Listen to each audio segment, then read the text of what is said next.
해병 소속 부대 그 7포병 대대장인 이용민 중령이 사실은 모자이크에서 나와서 직접 이제 어제 같은 경우는 최해병 묘소도 찾아가서 참배하는 모습도 공개가 됐고 굉장히 눈물로 그 묘비를 잡고 이제 방명록 쓰는 장면도 공개가 됐는데 이분이 사실 이제 지난달에 정신과 병동에 입원을 했다가 태어나자마자 묘소 찾은 거더라고요. 오늘은 이제 사고 현장도 찾는다고 하는데 인권위에 긴급구제도 신청했더라고요. 이게 보면은 이제 아까 언급하신 임성근 사단장 탄원서가 어떤 계기가 됐다는 생각도 좀 들긴 하던데.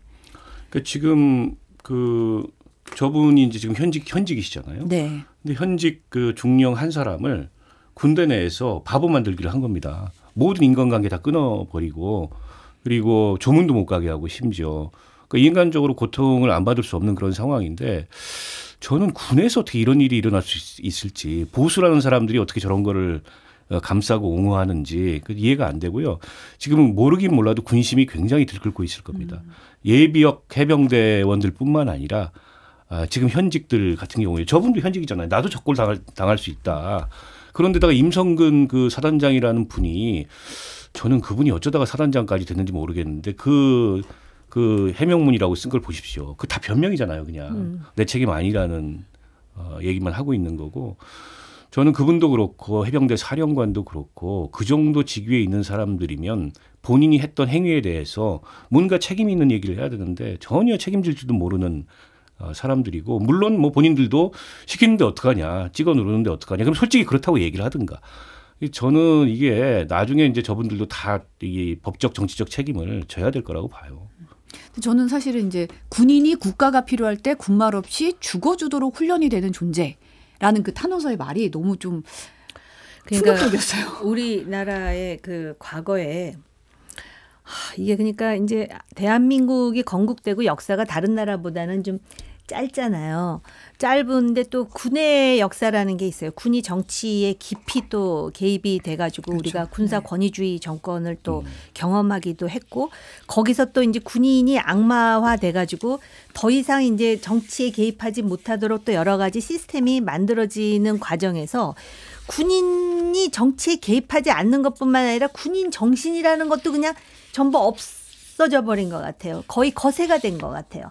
그래가지고선 그 말하는 거를 들어보면은 이 사람이 장군인데 군에 대해서 진짜 굉장히 왜곡된 인식을 갖고 있구나. 미국에서는 말이에요. 전 세계에 전장을 뛰고 있잖아요. 미군들이. 그럼에도 불구하고 전쟁에서 나라를 위해서 희생이 되거나 또는 사망하거나 그러면은 그 언성 히어로라 그러죠. 그분들에 대한 그 예우와 기억이라는 게 그 얘기를 요번에 현충일날 대통령도 하지 않았어요. 그랬는데 어떻게 이거는 전쟁도 아닌 그런 재난에 지금 투입이 돼가지고선 결국은 이렇게 정말 상상할 수도 없는 그 구명조끼도 입히지 않고 그런 상황이 됐는데 마치 또 국익을 위해서 하나의 장비로 생각한다라는 거를 그대로 노골적으로 지금 드러내고 있잖아요.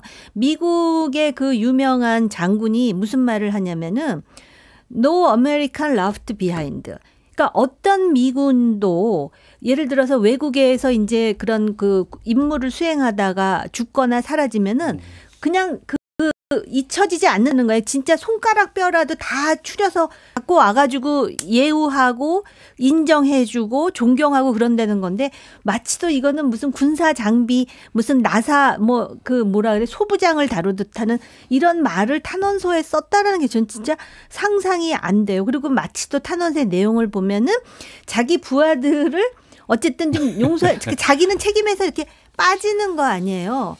근데 오히려 자기가 이 모든 책임은 저에게 있습니다 해야 국민들도 좀 살맛이 날 것 같아요.